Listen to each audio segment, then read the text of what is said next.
Saya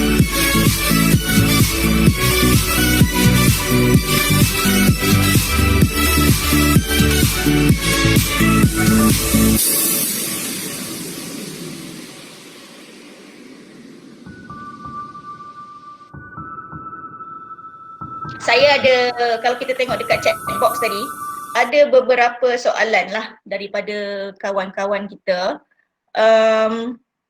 Satu, bagaimana untuk kita memastikan keberkesanan online learning? Ada beberapa yang hanya masuk dalam platform tapi tak mendengar pun. Macam student saya juga pernah tertangkap lah begitu. Sekadar masuk memperlihatkan kehadiran. Soalan kedua dari segi assessment, bagaimana untuk atasi masalah peniruan. Itulah. Lepas tu yang kedua is daripada Puan Suhana, apa pandangan Prof dalam konteks OTL? Adakah pensyarah wajib berada di universiti untuk mengendalikan OTL ataupun work from home sahaja lebih bersesuaian? Untuk makluman Prof, sekarang start semalam, semua pensyarah, semua staff Unimap dah start bekerja di pejabat lah. Kita dah start masuk pejabat. Assalamualaikum warahmatullahi wabarakatuh. Terlebih dahulu terima kasihlah kepada yang sudi menjemput walaupun saya dah pencen. Dah pencen lebih setahun dah. Asal dulu kerja di USM. Bermula tahun 1986. Okey. Lepas tu pada 2014 saya pindah ke USIM. 5 tahun terakhir perkhidmatan saya di USIM lah. Kita cut long story short lah, kita semua kira macam terturunnya virus COVID ni, semua kalang kabut habis. Tapi saya nak share beberapa perkara yang next slide. Saya nak share beberapa perkara yang sebenarnya kita sendiri dah mengalami perubahan itu. Tanpa saya pergi lecture pun, you dah mengalami dah perubahan itu. Walaupun mungkin even termasuk pengajaran dan pembelajaran. Clear tak? Okay, from the screenshot you can see kan? Nampak kan? Okay. Saya kata we all have new experiences. Kita dah pengalaman daripada ni. Clear tak? Bagi contoh yang saya punya kesal nampak tak? Kesal nampak? Tak nampak? Saya punya kesal tak nampak? Okay, tak apa. Kita sendiri dah pengalaman benda ni. Kalau kita lihat macam kita yang awak tak pergi full screen ni. Pergi full screen lah. Okay. Yang telah terbiasa pergi ke masjid dengan surau, yang biasa pergi ke surau atau masjid untuk mendengar ceramah. Macam student pergi kelas. Sekarang tak boleh pergi ceramah dah. Tak boleh pergi masjid. Masjid datang kepada kita. Okay, kita maknanya the learning experience is still there. Kita tak kompromi learning experience. Tapi kita tengok yang menarik tu, ni Ustaz Jafri ni 6.5 ni kelas dia. Tafsir 6.5. Okay, 6.5 kadang kita wirid tak beri. Tetapi kita boleh lihat kemudian. Walaupun live, we can see it later.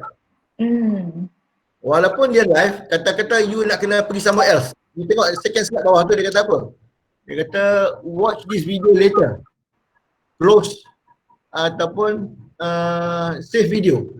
Jadi you terpulang, you nak save the video ke you nak tutup terus. Maknanya you can still watch this video later. Dan pada masa itu you ada something else to do. Ini life experience ni. Nombor 2, banyak choices. Nak pilih ustaz mana? Ustaz Udon ke, Ustaz Asma ke, Ustaz apa-apalah. Kan Ustaz Zamsuri ke, kan?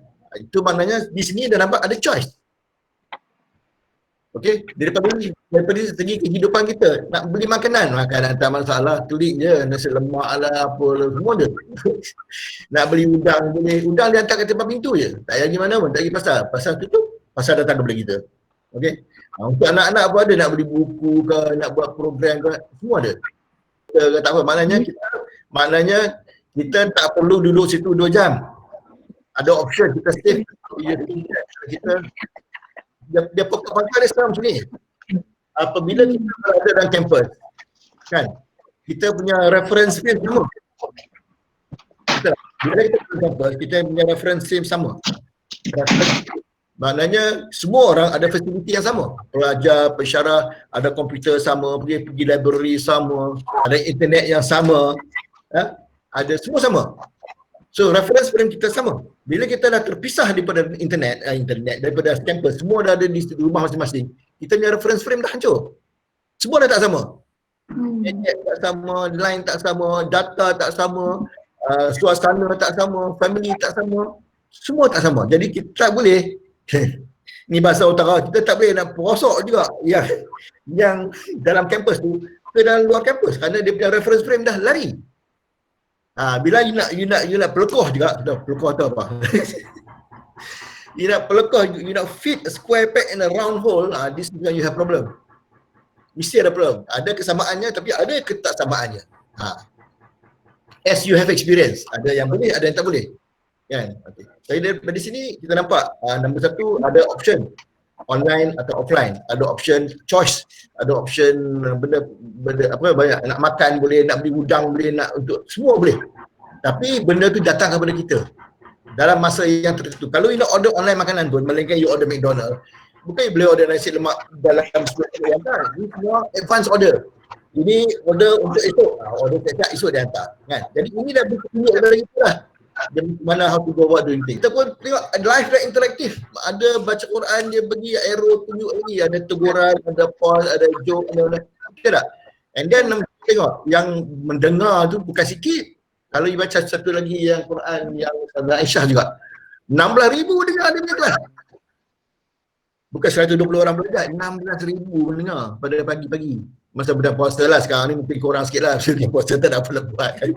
Sekarang orang lebih tidur, jadi dia punya tapi you boleh nampak dia punya the keyword dia is facilitation. The keyword dia is facilitation. Okay, jadi kita adakah masih expect teaching to be the same? Kerana kita dalam masa 2 tahun atau 3 tahun akan datang masih lagi berperang dengan diri. Things will no longer go back to normal. New norm ke, apa norm ke you panggil, memang kita normal lain. Jadi nak duduk dalam satu kuliah macam biasa dah mungkin bukan benda yang akan wujud lagi. So macam Guardian kata, time to get real and serious. Now is our chance to change kita punya university for good. Selama ni kita dah macam lihat lah, banyak alasan. Sekarang dengan virus ni tak ada alasan, tak boleh ada alasan. Because it's impossible to go back to what we used to be, like duduk jam macam tu, tak boleh lah. Okay, next slide. Ini jadi hasil daripada itu, semua orang macam lah lecture macam kata tadi, banyak juga poster dia kata switching online learning, cabaran online sambil online lecture sambil jalan. Betul.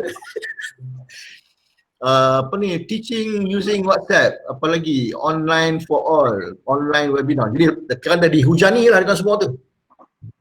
Okay, I think anda pun terkena dengan tempiah hujan tu. Okay, next slide. Okay, tadi saya ada, biasalah ada orang yang mungkin update, ada orang yang kata malas nak buat online, kata DHL lah buat online.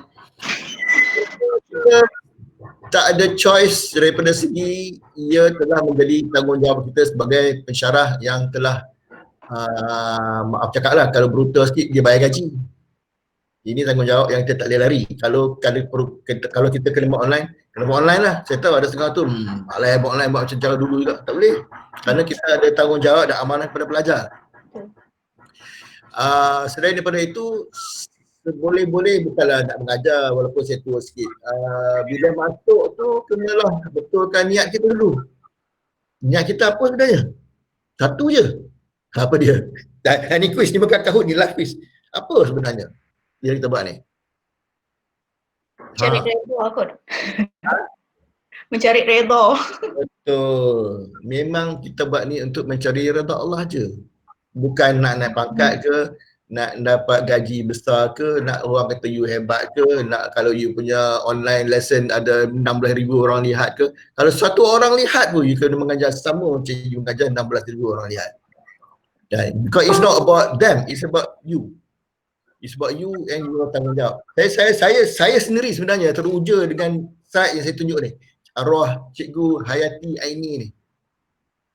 Dia meninggal pada umur yang muda pada 46 tahun kerana kanser. Tetapi 300 video mengajar matematik dia masih digunakan hingga sekarang. Ini kira laju masuk akaun. Yang kita tinggal ini saja, yang kita tinggal ilmu yang kita wakafkan, ilmu yang berguna untuk orang sampai hari kiamat. Macam usrah pula.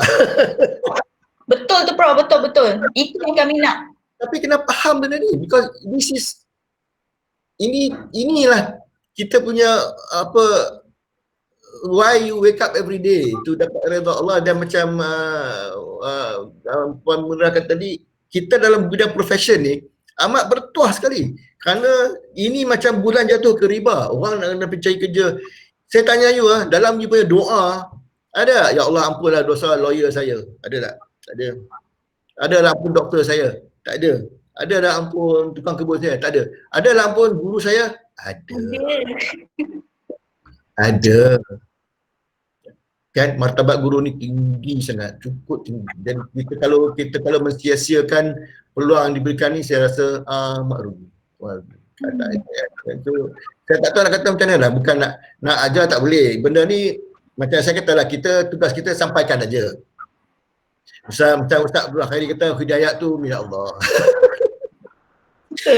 Saya peringatkan diri saya sendiri. Bukan kadang-kadang macam malas nak buat apa ni, kelas nak cancel tu. Tak boleh. Kita kena berlawan, nak berlawan ni, lawan yang nafsu ni yang paling dahsyat kali. Okey. So, buatlah. Saya pun baru nak buat dengan video sekarang ni. Nampak sangat. Okey, next slide. Okey, saya ada bias yang besar sikit lah. Next slide. Okey, yang ini saya cakap tadi. Jadi, another maybe technique. Okey, jadi kita punya challenge sekarang ni, ialah mengajar kerana saya pun surprise juga dengar bila dikatakan bahawa pelajar duduk depan laptop dari pagi hingga petang. Salah tadi. Kerana ada wujud Prof.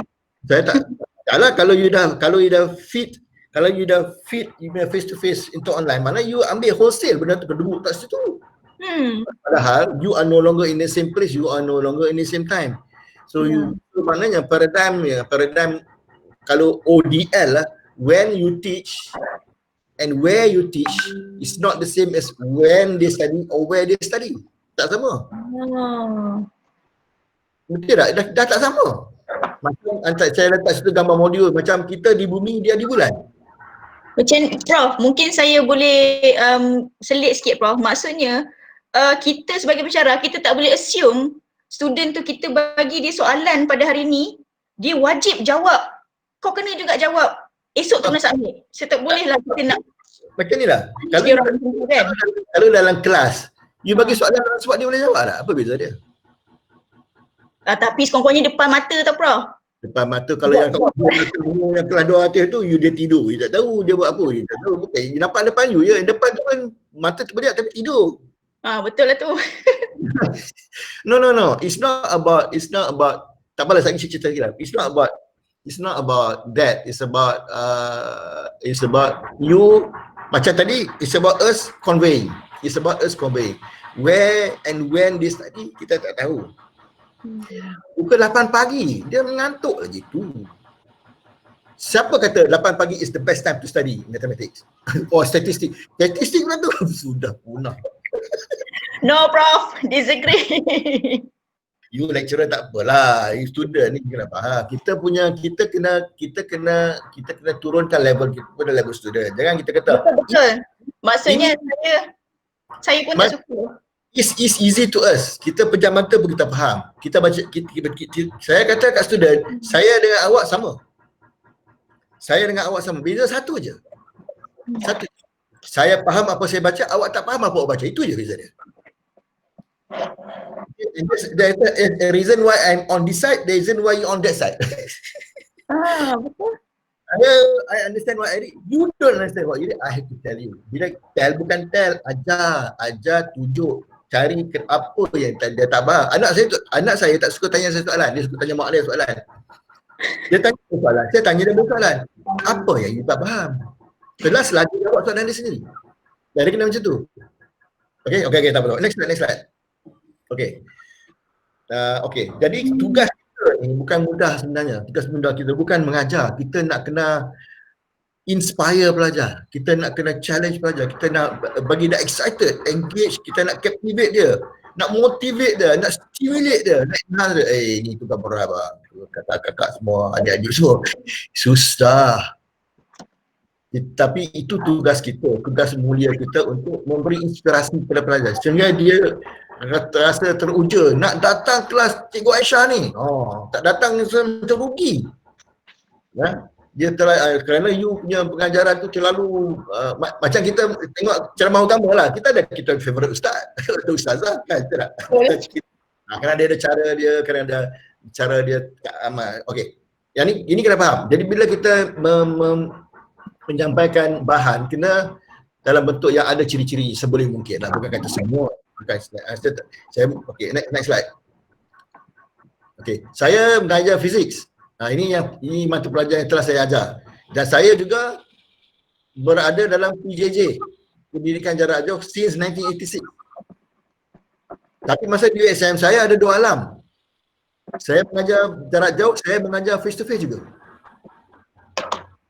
Dalam 3 mata pelajaran pertama tu, classical mechanics, vibration and wave dan optics, I teach both off campus and on campus student. Okay, next slide. Saya tak isi sangat benda ni, tapi saya nampak dua-dua ni boleh disepadukan. Okay. Jadi saya cerita sikit lah. Okay. Dalam kuliah lah, buat nota, buat PowerPoint, ambil orang lain punya PowerPoint, buat video sendiri atau ambil orang lain punya video, tak apa. Ambil orang lain punya video, guna tak apa, kita beri kredit dia, kata orang lain punya video punya, ciplak lah itu je, tak masalah. Dalam kelas kita tanya pedagogi, dalam kelas kita apa? Bersyarah sahaja ke? Kita guna buat example ke? Kita go online semasa kuliah ke? Ada pertanyaan soalan ke? Itu semua, itu dah masuk. Tapi dalam PJJ, dia ada modul. Modul diolahkan dalam bentuk instruction, yang dalam tu dah ada objektif, ada soalan dalam teks, ada latihan, ada contoh, ada soalan ujian, ada soalan tambahan kat belakang tu, semua tu dikendalikan secara sendiri pelajar di rumah. Okay. You punya tutorial di sistem majlis sidang. Maknanya pelajar datang macam secara berkala yang telah dijadualkan menghadiri teli sidang. Dalam teli sidang tu, sebelum tu kita dah hantar agenda kepada dia, apa yang akan dibincangkan semasa teli sidang tu. Teli sidang 1 hour saja. Okay. Jadi dalam modul tu kita dah rancang dah. Dia kena baca bahagian mana. Bila dalam teli sidang kita akan bincang bahagian ini, buat soalan, tanya dan sebagainya. Teli sidang pun kita tahu pelajar biasanya tak tahu apa nak tanya. Kita kena ada plan A, plan B, plan C juga. Kerana dia macam DJ, dia tak boleh date time, dia tak boleh tunggu. Ada apa tanya? Tak ada, okey relax. Saya tak boleh.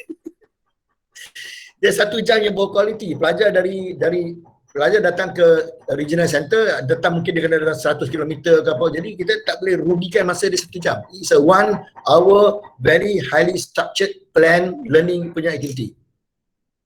Okay. Dia jadi macam pacing juga bahan yang dapat habis pada ketika itu dan dia continue. Okay. Jadi dengan guna kaedah ini, kadang-kadang bila saya kena pergi conference, saya akan hilang 1 minggu. Saya akan olahkan kelas face to face saya dalam bentuk ini. Saya ambil lecture seminggu tu, saya akan olah dalam bentuk objektif dia, soalan dia, example dia. So dalam masa saya tak ada, kelas saya tu masih berjalan dalam bentuk PJJ walaupun dalam dia face to face. Bahan yang saya bagi kat dia tu, dia belajar secara sendiri. Ada soalan. Jadi saya tak payah ganti lecture. You kalau pergi conference 1 minggu, kadang ganti lecture tapi tak terganti-ganti pun. Kadang akan terkejar-kejar nak ganti. Kadang kita tak payahlah, tak keluar exam pun. Dah. Kan? Biasa kan? Tak biasa tapi berlaku lah. Okey, jadi itu mana saya boleh kahwinkan kedua-dua kaedah tu. Saya boleh apply kaedah PJJ itu dalam pengajaran bersemuka. Okey. Dan pelajar bersemuka saya bagi modul. Okey, mana dalam modul tu ada benda. Okey, saya tanya macam ni. Sekarang saya tanya. Dalam face to face kan, pelajar datang kuliah dalam for your course lah, 2 kali seminggu. Mana dia jumpa you 2 kali seminggu? Dalam 2 kali seminggu tu satu lecture 2 jam sejam setengah lah katakan. Dalam sejam setengah tu, dia punya lecture tu banyak mana dia boleh absorb? Banyak mana dia betul-betul faham? And then after that, lecture lain pula. Habis tu habis. Dia faham tak faham, nasib lah. Kan? Tapi kalau modul itu, dia masih boleh belajar berulang-ulang kali, melihat dia boleh buat group study, dia boleh buat kajian lebih, bahan tu ada dengan dia setiap masa. Kalau pelajar miss your lecture, dia pinjam nota kawan dia pun tak faham, dia pun tak faham, nota pun lagi teruk dari nota. Jadi saya face to face ni tak isu sangat. Saya kata tak besar bagi saya, jangan marah cakap lah. Saya kata bila saya ada 30 tahun PJJ, saya kata face to face tak hebat mana pun. Banyak benda yang cacat dalam face to face. Nombor 1. Nombor 2, yang paling ketara saya kata, kadang-kadang face to face ni, saya orang tua ada saya boleh cakap ni, yang tak ada kata apa, nak pencen apa. Nobody knows what you do. You dengan Tuhan je. Dalam kuliah you Tuhan dengan pelajar je tahu. Orang tak tahu. But bila you tulis modul atau when you go online, everybody can see. Everybody can see. You punya cara belajar, cara mengajar, you punya explanation, semua orang boleh nampak. Itu menggerunkan sebenarnya. Atau melihat, apa you aja buat ni ke selama ni? Kan?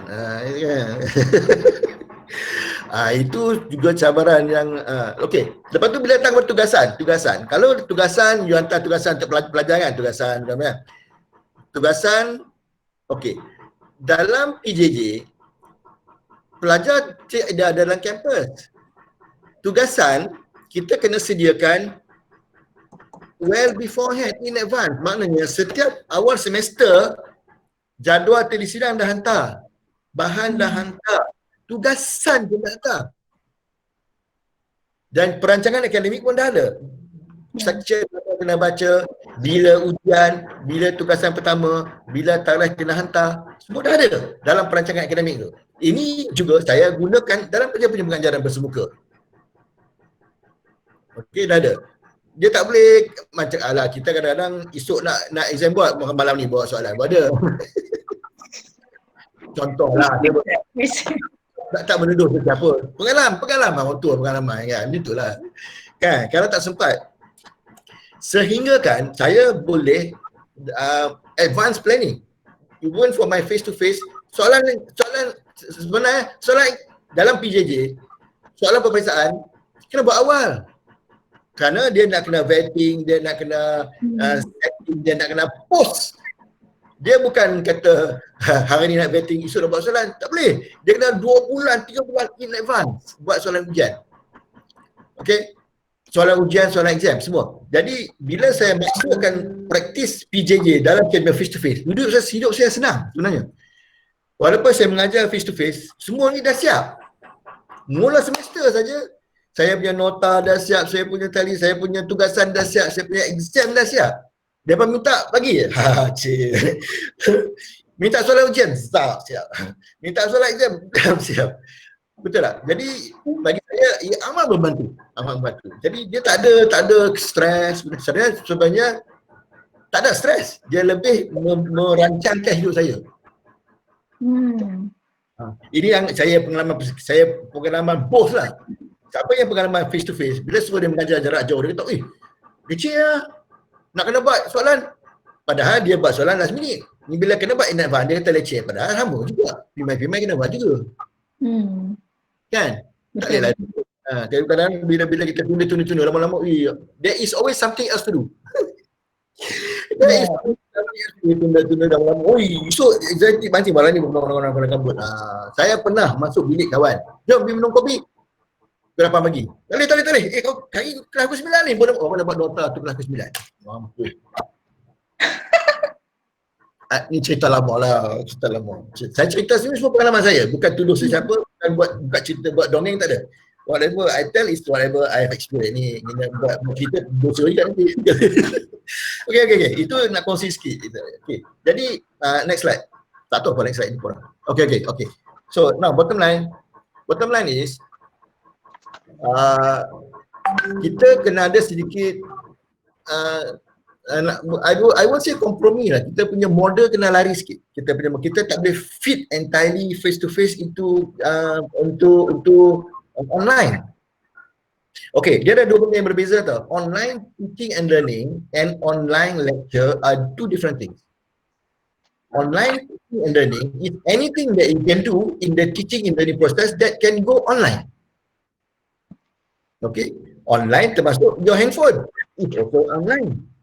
Not necessarily just your computer. Kalau tak ada line, handphone out je. Kan semua aktiviti yang boleh disarankan. Kalau online lecture, you dah spesifik online lecture tu pun. And online lecture you must be in the same place at the same time. Kan mana kita ada letak kekangan pelajar mesti ada di situ pada masa itu. Kalau tidak, dia bukan nama lecture. Jadi kita dah letak satu face to face punya kriteria into an non face to face environment. Kita dah clash dia punya scenario. Dia punya reference frame dah clash, tapi you nak samakan juga. Jadi kita letakkan satu kekangan kepada pelajar. Yang tak ada yang okey lah, yang tak ada plan lah, yang tak ada line lah, duduk kat kampung lah. Jadi dia masalah. Padahal teknologi patut memudahkan kita, bukan menyusahkan kita. Betul. Falsafah PJJ, falsafah distance education, wujudnya distance education kerana ada orang di remote. Dia nak ajak orang di remote itu, dia nak kena pergi pada remote, tapi pergi itu bukan satu kaedah, banyak kaedah. Print boleh. Masa dulu PJJ 1986 mana ada handphone? 1986 mana ada internet? Tak ada. Tak ada, tapi tak digunakan dalam pendidikan. Kalau mobile pun, mobile yang bukan dalam briefcase tu, atur tu. Ini atau awak bawa handphone dia macam briefcase. Dia bawa dua briefcase, satu kan. Tapi dalam pendidikan belum masuk lagi. Belum masuk dalam mobile, tak ada. Jadi kita hantar modul. Modul tu print, guarantee everybody gets a copy. Sabah ke Sarawak ke Hulu mana ke. Tapi kalau you go online, not necessarily everybody can get connected. Okay, saya boleh tengok ketiga ni ada kesamaan. Saya nak kata macam ni.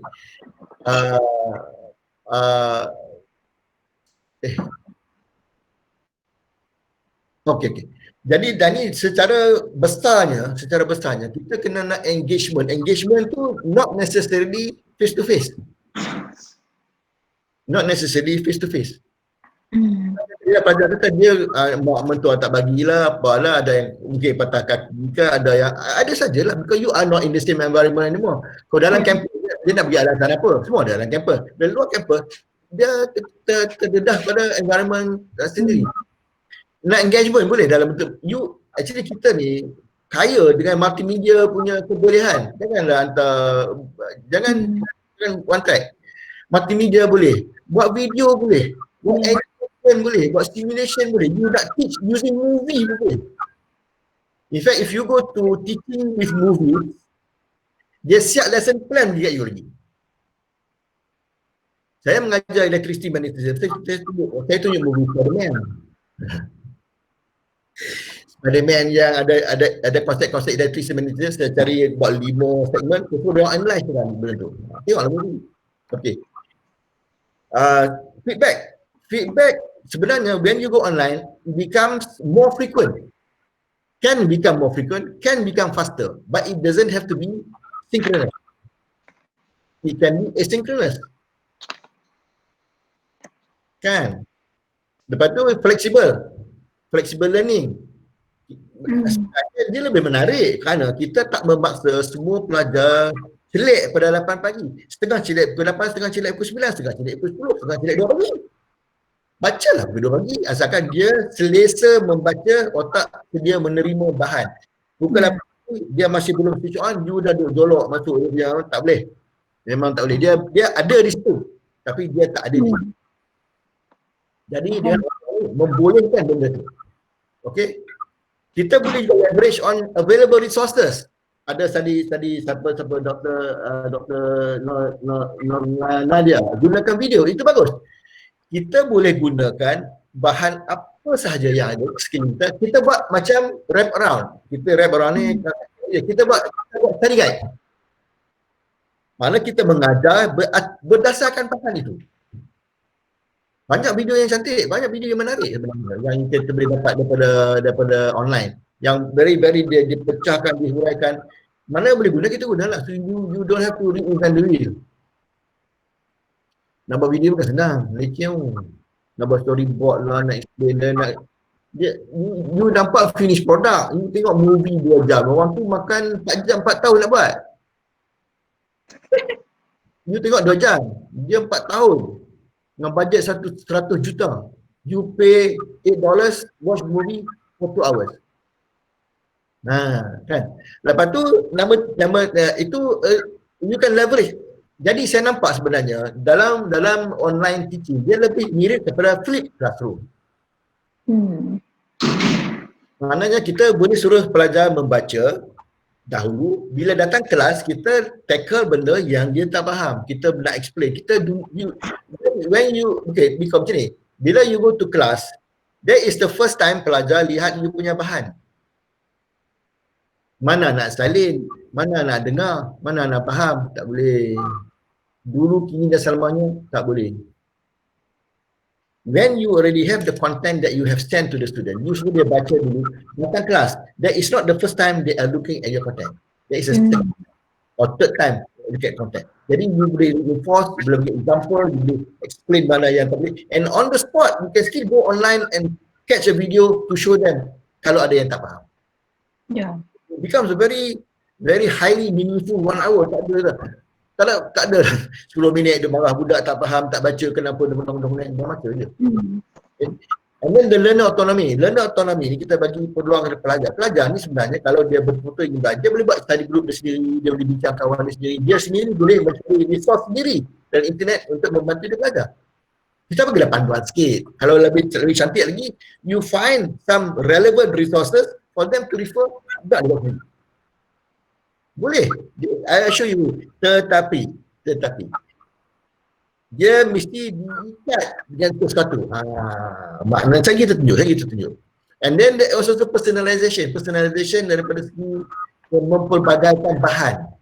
Sekali lagi kita tunjuk juga. Okay, next slide. Tapi kalau boleh point ni di kasih. Okay, number okay.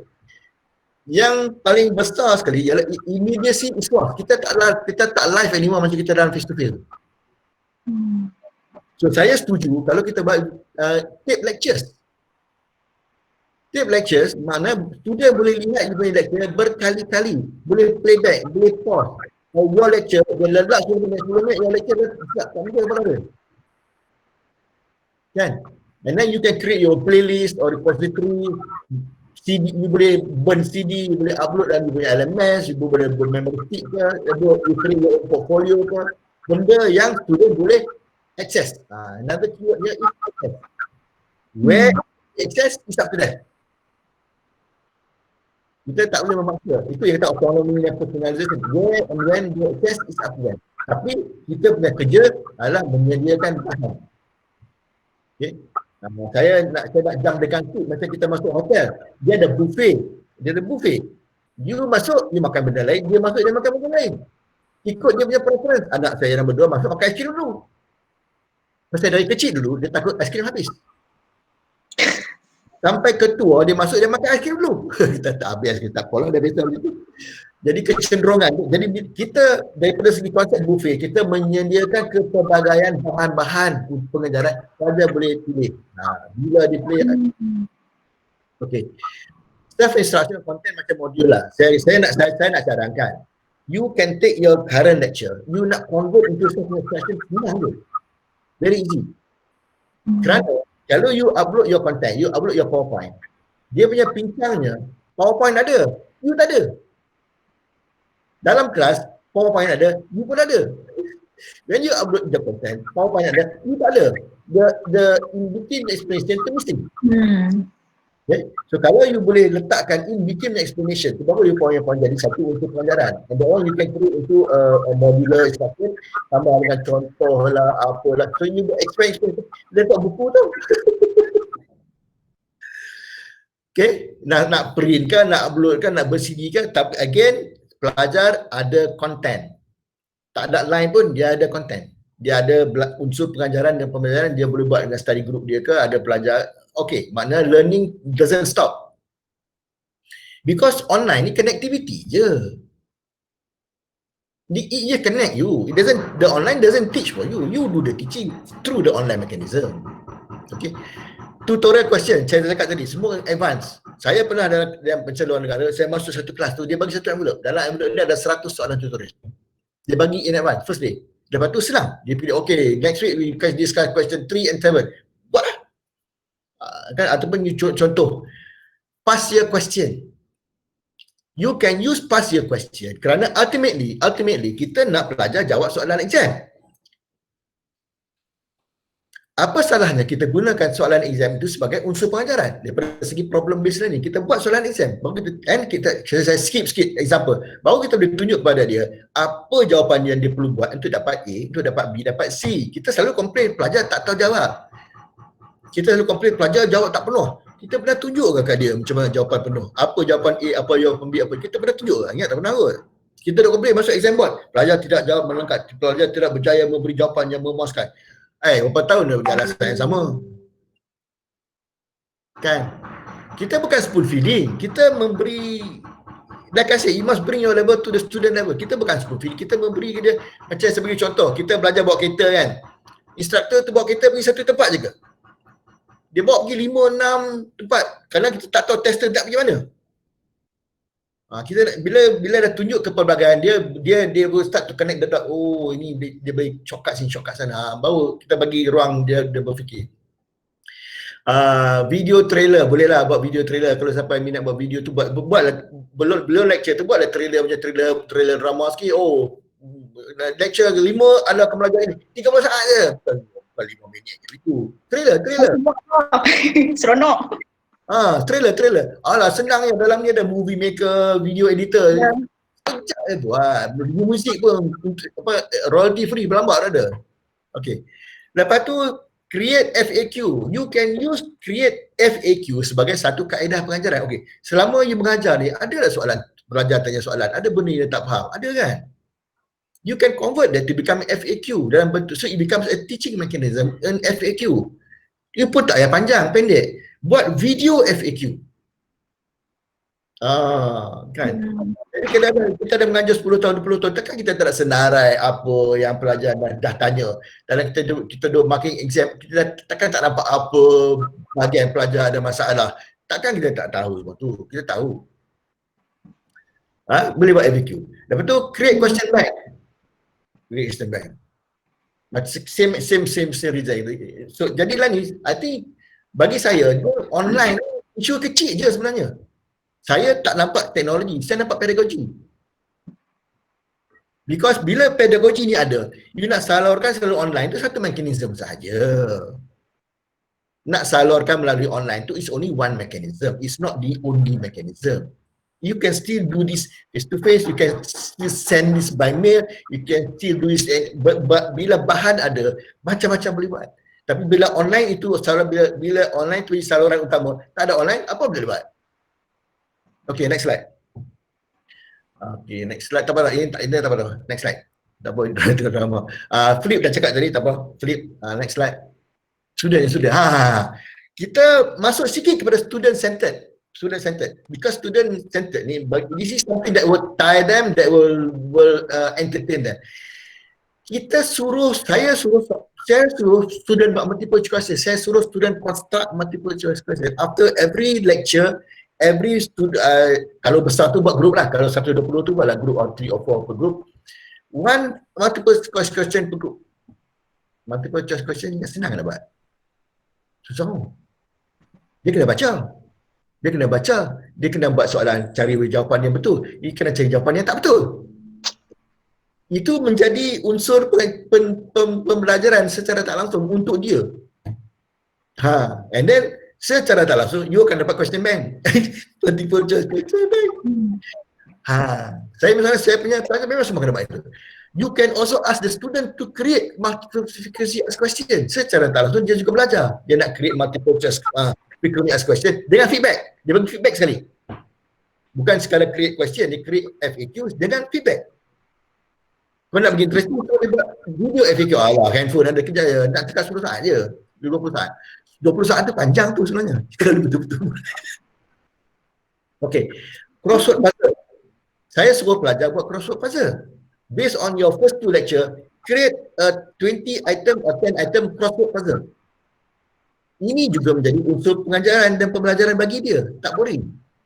You can go to the internet, free puzzle generator. Jadi tanya kat you fill in the blank with the answer for vertical, answer for horizontal, you create the puzzle. Okay. You suruh pelajar boleh buat 2 minute or 30 second reflection of your part. After every lecture, buat 30 second reflection. Dia nak tengok dia faham lah.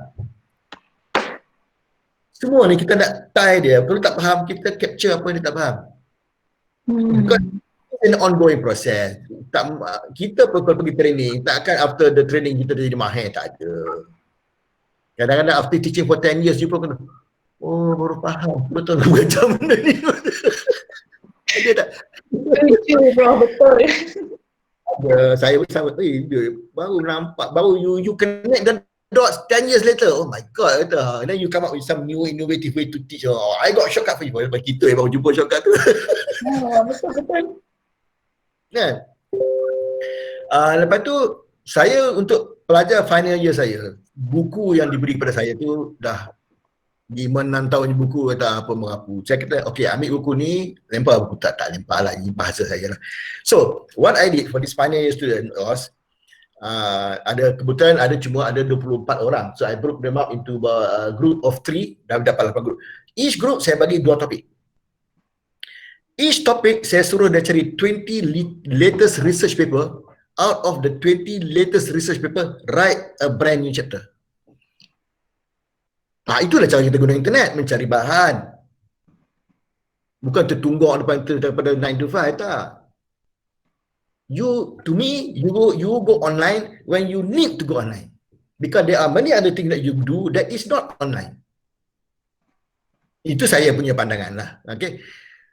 Jadi bila pelajar tu buat nota baru, itulah yang dia belajar, dia kongsi, every week they come, they share apa dia telah upload. Bila habis semua orang baca, that's where your exam question will come from. In fact, dia orang sendiri set exam question. From the chapter that they wrote, they set exam question. Saya facilitate je. Saya explain. When dia presenting on the spot, saya explain, faham tak faham ni? Tak faham, saya buka video on the spot, kita tengok, oh ni, okay. Kita facilitate, bagi dia faham. Kadang dia kat MP, dia tak faham pun. Kita tahu dia tak faham, tapi kita lah punya kerja nak bagi dia faham. Okay. Lepas tu saya juga gunakan projek sebagai pelajar punya rumusan. Nak present bukan payah 10 minit, sekejap je. Lepas tu best winner saya bagi hadiah. Best group saya bagi hadiah RM100. Ini saya nampak benda-benda yang daripada segi pengajaran. Saya teknologi ni tak ada isu besar. Lepas ada next slide ni. Next slide. Yang ni cuba you pergi tengok. You boleh buka ni, cuba buka tengok benda ni. Tak salah, lambat dah. You buka sendiri lah. Dalam ni you boleh tengok macam-macam ada. Dia bagi energy bar dia ada, dia bagi vector ada, dia bagi nak calculate time, you boleh tukar dia punya length, dia boleh tukar dia punya mass, dia boleh tukar gravity pun. You boleh nampak macam-macam berlaku pada energy distribution dia. Based on one animation ni, saya pun tengok main benda ni. You can find a lot of animation that can serve your purpose. You can ask the student to find animation for you and present. Dia faham tak faham, dia tak faham tak apa, kita lah bagi faham, dia faham. It's okay. Dia lah ni kita masuk konsep co-creation. Kita learn, unlearn, relearn and co-create. Kita co-create content. Kita guna dia mencari content sebagai satu kaedah pembelajaran dan kita sebagai guru memperkukuhkan kefahaman dia daripada segi. So kita pun dapat a kind of resource pool of animation, resource pool of questions, question bank, FAQ, MCQ. Jadi dia lama-lama boleh buat macam artificial intelligence, budak berselect. Jadi search by keyword, boom, keluar soalan. Jadi kita berkembang lah. And especially in your area, you need that too. And then you boleh share with any other university yang bidang yang sama. Jadi you create a big pool of resource. Tak rugi apa pun sebenarnya. Kita punya tujuan mengilmukan. Nak bagi budak fail senang je. Bukan payah pun. Kan? You tukar A ke B, C, you tukar sin ke cosine, jam lah dia. Padahal prinsip nak buat tu sama juga. Tapi kita tak nak dia begitu. Kita nak dia critical daripada segi nampak kemudahan, bukan kesusahan. Sebenarnya saya tanya satu soalan satu. Kita S is equal to F B over lambda. Apa maksud dia? Dia boleh split 1, 2, 3. Maknanya di sini S berkadaran terus dengan F. Maknanya kalau F besar, S besar. S juga berkadaran terus dengan B. Kalau B besar, S besar. Tetapi S berkadar songkang dengan lambda. Kalau lambda besar, S kecil. Lambda kecil, S besar. Yang tu yang kena bila faham. When you remove the proportionality sign, you put an equal sign with a constant in front. Yang tu yang bila nampak, maknanya bila dia lihat sesuatu persamaan, kita nak kena tahu, kita nak dia nampak apa yang dilihat. Kita nak lihat dia punya perhubungan tu. When macam if B is underneath, macam dia guna buat slit experiment, S dengan B. B tu is the opening of the slit. When B is big, S is small. When B is small, S is big. Yang tu yang kita nak bagi dia nampak, bukan equation tu sendiri. Kan? So you boleh nampak, oh okey, baru dia boleh bayangkan, okey, kalau benda ni buka luas, S tu besar. Kalau benda kecil, S tu, kalau benda ni besar, S tu kecil. Baru dia pandai nak main dia punya slit size tu. You pergi buka besar-besar, benda tu lah nak nampak. Bukan you tak prihatin dia punya relationship tu. Contoh. Jadi whatever you do, you must make students see that. Jadi mudah je sebenarnya, bukan not so much the teknologi lah bagi saya lah. Okay, next slide lagi tak? Okay, kalau sekadar teknologi assistant lah, technological assistant. Saya suka guna timeline. Itu timeline software. Timeline software maknanya reporter suka guna ni. Timeline software, you di Google banyak, ada 10 free paid interactive timeline software. Dia go by time, the month, day, even second. Mana you boleh tengok.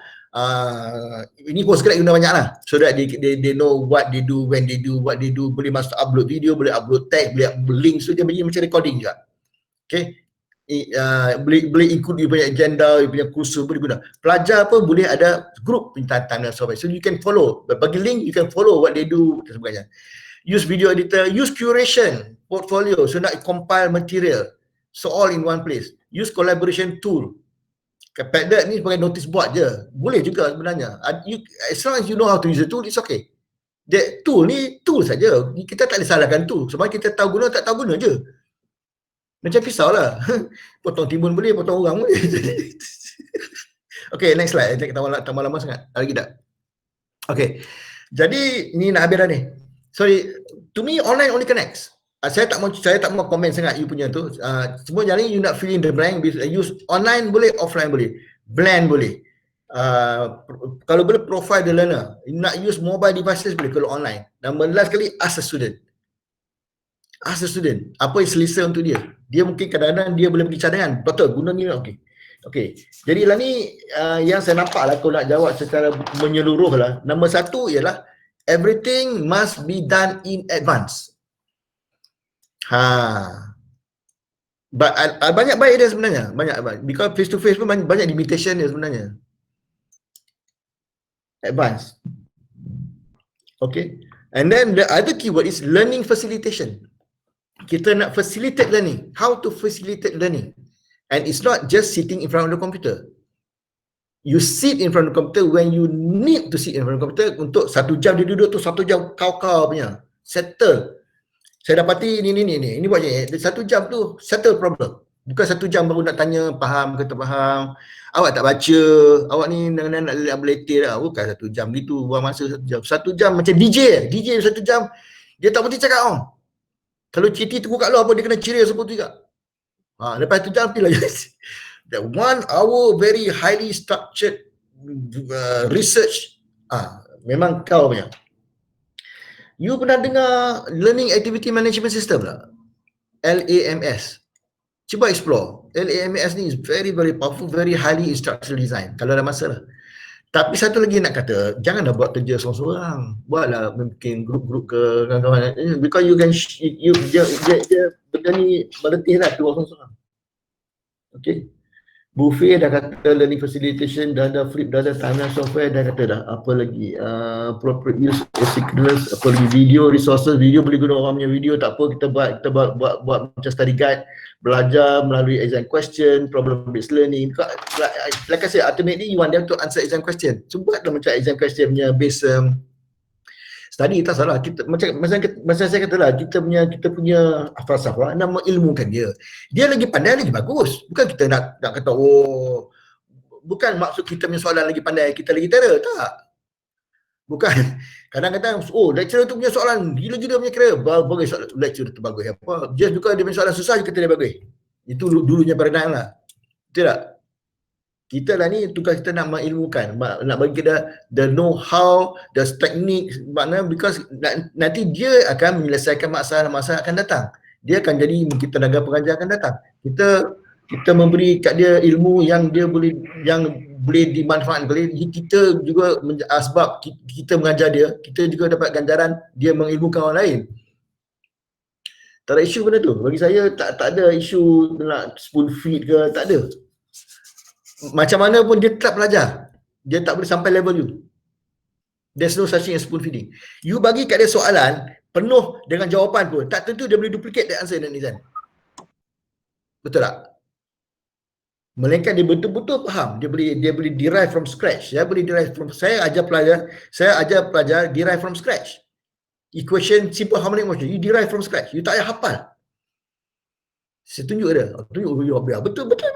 Saya tanya sekarang boleh jawab tak? Tak pernah. You kena buat macam tu. You can derive from mana dia punya first principle tu you understand. You can derive your own equation. Because equation tu pun cuma terjemahkan sesuatu kejadian saja. Dia bukan turun dari langit. Especially statistik, very interesting. Saya mengajar statistik mekanik dan juga mathematical physics. Memang banyak guna Stirling theorem dan semua tu. Cuma tapi kita kena tunjuk. Yang tu semua kalau boleh buat macam animation lah. When you change some parameter, you see what changes. Oh, dia boleh appreciate benda tu. Jangan bagi sekadar persamaan atau konsep saja. So you see how you apply, you buat. Kalau sampel 1,000, sampel 2,000, sampel 10,000, sampel 1 juta. Baru dia nampak aplikasi dia. Because statistics memang you have to deal with big numbers, not small numbers.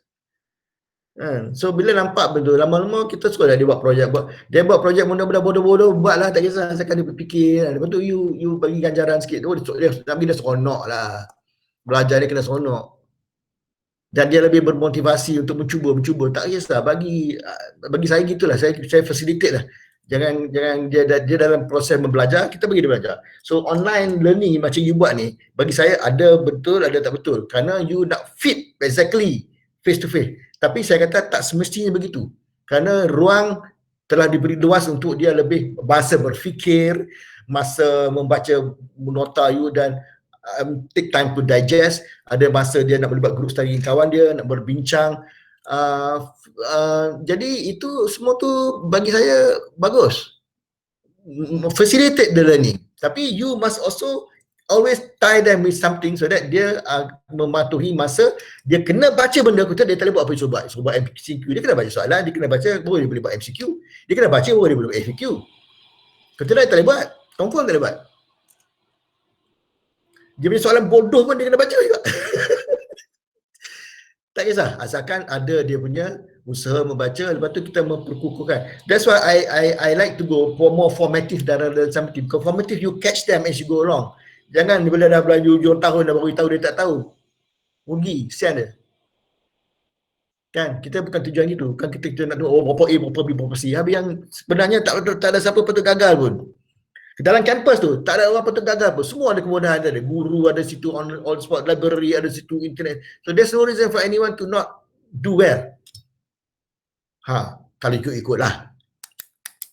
Tapi tak apalah, kita tak mahu lament. Kita nak always find the most positive from every situation. Okay. I'm not sure whether I'm answering your question, but I'm not going to say what you're doing is wrong or right. Semua benda ni kita kena maybe sit down back, lihat balik pada pedagogi, lihat balik pada falsafah dia, lihat balik pada endpoint dia, dan be more flexible. Asalkan because outcome dia banyak cara, outcome bukan outcome tu mentang-mentang dia ada online, dia attend kelas, tak. Itu bukan outcome dia. Outcome dia is what they can do, jadi what they understand. To convey has many mechanisms. Online is only one of them. And online tu pun must be very highly structured, highly researched. That is a very meaningful 1 hour. After 1 hour, dia pun letih, you pun letih. Ni betul-betul dia macam high power learning exercise. Bahawa mana dia 1 hour tu puas lah, dia pun soalan terjawab, dapat pengumuman, dapat some knowledge retention. It doesn't mean you must be menjalankan tugas you sebagai pensyarah. Bukan you kena ada depan komputer from 9 to 5. Tak. You have to take time to prepare the content. You have to prepare to find the content, analyze the content. Kalau you nak bagi video kat dia pun, you kena tengok video tu dulu. Yep. Bukan you nak bagi pergi tengok, habis tengok nak buat apa? Before you give, you must think, oh okay, you boleh. Jadi itu termasuk dalam tugas, bukan betul tengok depan komputer pagi petang. Tak. Inklusif. Lebih daripada tu, you jawab dengan Tuhan lah, saya tak tahu lah apa you buat. Okay, so to me, it's a very rewarding. I think this OTL is a very, gives you a new perspective to do a bit more things. And when you do your own video, macam cikgu arwah cikgu tu, ilmu tu berjalan, boleh dirujuk, boleh ditambah baik. Kalau boleh have your own YouTube channel, sedang je. Tak susah pun. Free pun, tak ada duit pun. Ni, satu lagi ni. 50 ways to teach. Ni, tu dia. Nak bagi idea, apa benda yang belajar ni zero teknologi ni. Macam-macam boleh buat. Conduct interview, guest speaker. Teknologi ni memudahkan kita buat benda yang mungkin. Tapi daripada segi basic pedagogi, macam-macam boleh buat. Then you can upgrade to become use of technology ke group work ke apa ke kan. Project, puzzle, report, review, role play, skit storytelling, journal simulation, game discussion, macam-macam. Just to give you an idea lah, bagaimana perbagaikan, lepas tu to take it to be into an online format ke, software format ke, you boleh Google role playing software, mungkin ada, ataupun take a poll, software dah ada, macam you buat segala Kahoot macam tu, dah ada. Tapi ni idea pedagogi basic dia. Buat panel, paradox, case study, buzz group, brainstorming, guest speaker. You can invite somebody from outside to become a guest speaker. You buat recording janganlah live. Tak payah live, semua recording je. And then you tunjuklah kat kelas you. Not everything has to go live. Kan, not everything has to go live. Tu content tu boleh buat dalam you punya repository, orang boleh tengok, you boleh buat discussion, boleh studio buat discussion, buat rumusan, hantar, macam-macam. Memang banyak boleh buat sebenarnya. Tapi doesn't mean you have to go live all the time. Live only when you need to go live. Otherwise, tapi perancangan tu kena ada. What to do, the planning ada. Tapi one thing is, doesn't mean you have to be live all the time. The synchronous is synchronous. Online, offline. Satu lagi kalau you nak, last kali, pernah teleport tak? Teleport pernah. TELEPORT, pernah?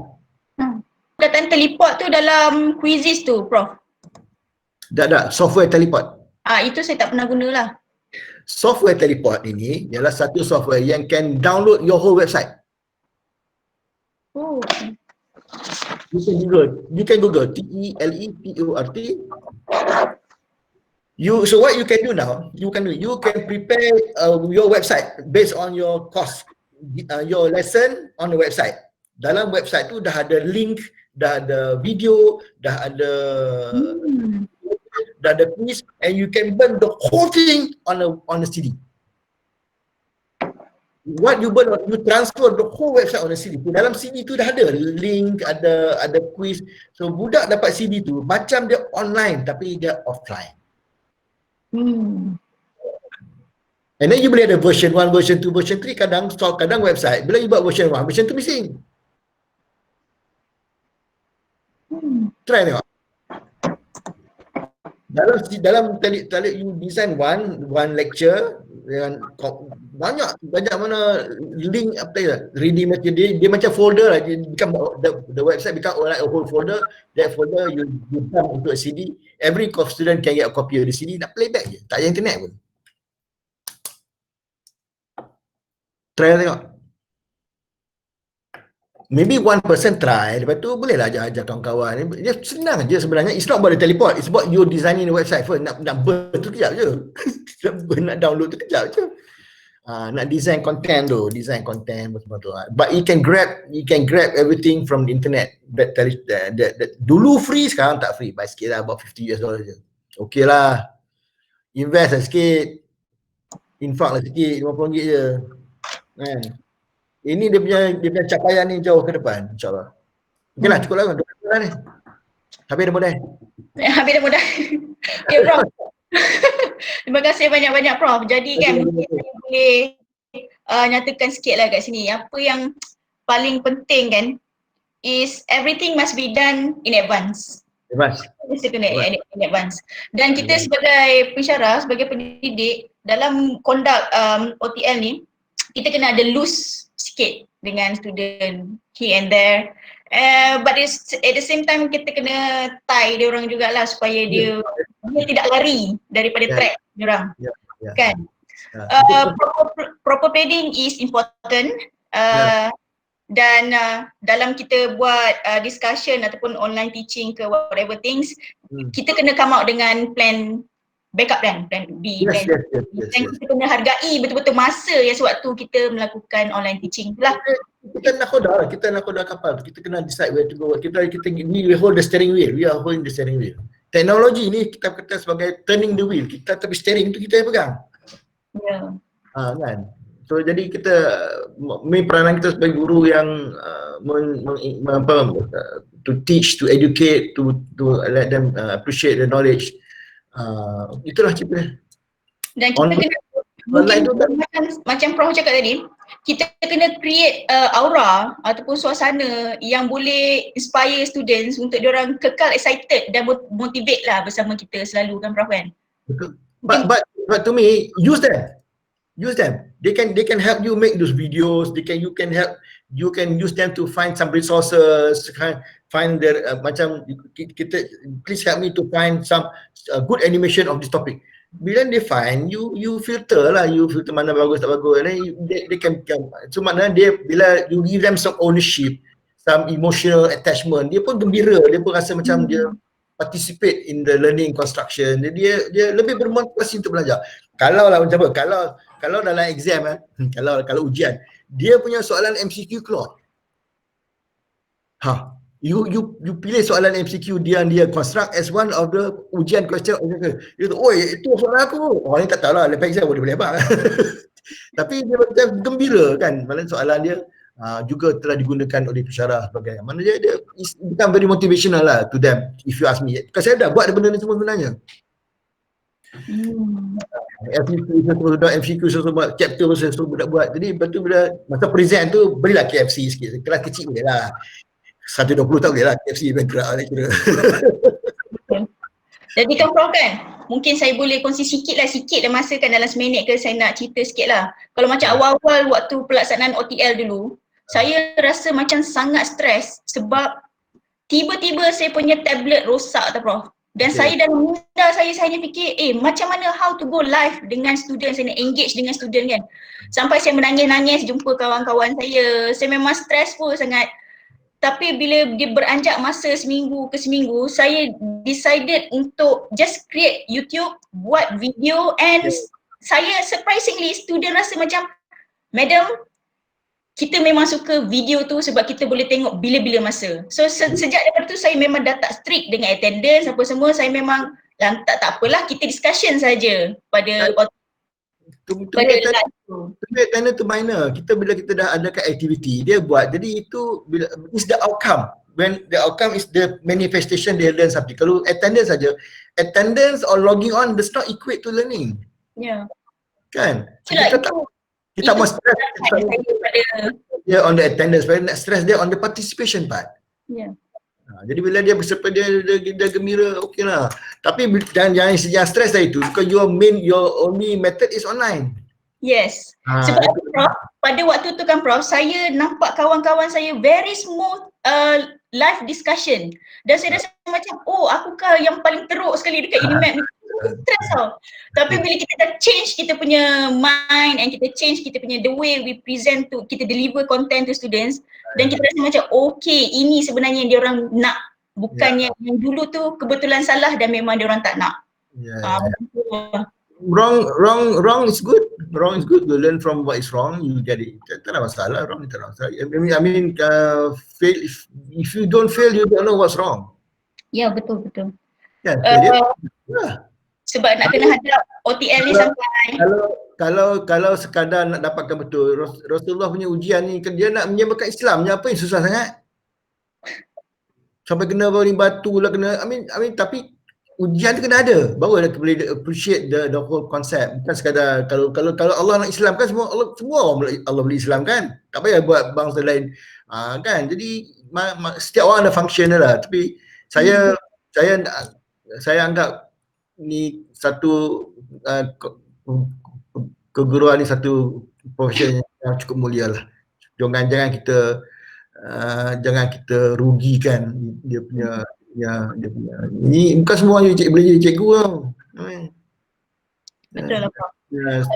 Mungkin Prof, sebenarnya tujuan yang kita buat benda ni selain daripada tu kan, yang paling penting lah sebenarnya kami sebenarnya nak dapatkan kata-kata semangat dan motivasi daripada Prof lah untuk kami. Macam tak salah rupanya aku dulu. Yang salah mungkin aku kena perbaiki. There's no wrong answer sebenarnya. Selagi kita tak cuba, kita pun tak tahu tu betul ke tak betul. Dia kepelbagaian pelajar, kepelbagaian attributes different, dia punya background different, dia punya cognition different, mana boleh samakan semua. Anak ini 5 orang pun, kalau kan malam ni nak makan luar, ingat semua orang order benda yang sama ke? Tak ada. Ya betul, saya faham. So mungkin ada dalam kalangan kami yang sangat energetik, yang suka bereksplorasi, cari baru. Okay. That's why you kena ada that buffet. Bila you ada that buffet, dia boleh explore itu suka dia. Semua dia akan buat. Kawan dia pun dia akan ajar. But we must prepare that buffet first, baru dia ada choice untuk nak buat. Yang laju tu you tak boleh kekang dia. You stop dia pun dia pergi paling. Dia macam water lah, macam water. Water you cannot stop. You put tangan water dia naik ke atas, ni pergi ke tepi. Ada lubang kecil apa dia boleh pergi ke situ. Water you find its own way. You tak boleh halang water. Betul. Tu ada juga dalam kalangan kita orang ni Prof, yang rasa macam kejap okey, kejap tak okey, kejap okey, kejap tak okey. Ada dalam kalangan kami pula yang rasa macam cepatlah habis OTL ni, tak sabar-sabarnya, dah rasa macam dah stres sangat. So saya harap dengan perkongsian hari ni kita sama-sama lah dapat benefit lah daripada perkongsian hari ni lah. Saya beri contoh satu. Katakanlah you break your right arm. Ini saya guna dulu. Katakan tangan kanan you patah. You nak buat apa? I must learn to use my left hand lah. Because we have hands. Right. So bila tangan kanan you baik, apa you dapat?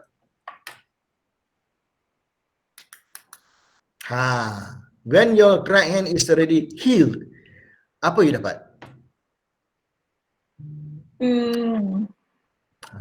You dapat 2 tangan kanan. Yeah. You can use your right hand, you can use your left hand. You have 2 right hand. Maknanya hasil daripada ni you can get more skill. Secara keterpaksaan you kena guna tangan kiri. This happened to my brother-in-law. He broke his right arm. So dengan tangan kiri dia boleh makan, boleh tulis macam tangan kanan. So at the end of the day, after 3 months he has 2 right hand. So maknanya after the whole whatever comes there, you have more skill. You know how to do more things. You learn more whatever the case may be. Kalau tidak, tak belajar pun. Macam tu pun. So, ada hikmah dia. Tak ada benda yang tak ada hikmah dia. Nothing happens by chance. Tuhan tak buat kerja macam tu. It all happened for a reason juga. Everything happens for a reason. The 2 points yang saya dapat betul-betul hari ni is to avoid kita rasa stress dan kita enjoy our life as a teacher. Tapi the main thing is untuk mencari redha Allah. And the second thing is find the right friend untuk kita enjoy sama-sama the teaching process. Ya. Tapi lebih banyak sikit lah cakap dengan Tuhan ni. Dia semua datang dari dia juga. Kita pergi pada sumber dia. Kita semua.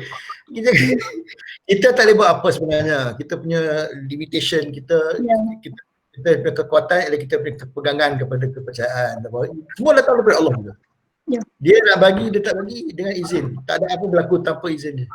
Bila kita nak hafal Quran pun dia tak izin, tak hafal je. Tak boleh. Saya nak tambah sikit lagi ya, bab tangan kanan tu ya Prof. Saya rasa satu lagi point ialah bila kita kehilangan tangan kanan tu, kita akan rasa, kita akan menghargai, kita akan tahu pentingnya tangan kanan tu. Itu satu lagi. Betul? Kadang-kadang kita ni bila ada kita tak hargai. Ya, take for granted lah. Ya, dia ada two in one lah. Sebab tu bila orang kata bila adanya ujian ada hikmah. Itu saya percaya. Betul. Itu tepat sekali. InsyaAllah. Pasal yelah, macam ni lah. Allah nak bagi sesuatu, dia nak bagi ke mana? Takkan terjun benda-benda langit. Dia bagi melalui ujian, melalui kawan, melalui ini dan itu. Dan itu dapatlah ganjaran-ganjaran dari pelajaran, pengajaran dan sebagainya. Itu kaedah saluran lah, biasalah tu. So untuk maklumat semua, terima kasih banyak-banyak Prof. Semoga kita semua dapat manfaat lah daripada apa yang kita kongsikan daripada panel dan juga jemputan istimewa kita Prof. Terima kasih banyak-banyak Prof dan panel-panel sebab sudi luangkan masa share dengan kita orang dan semua para peserta stay sudi dengar sampai ke saat ini. Terima kasih banyak saya mewakili Dekan IMK khususnya dan pihak UDMAP amnya lah mengucapkan ribuan terima kasih kepada Prof sekali lagi. So, mungkin kita boleh tutuplah majlis kita ni dengan tasbih, kafarah dan surah Al-As.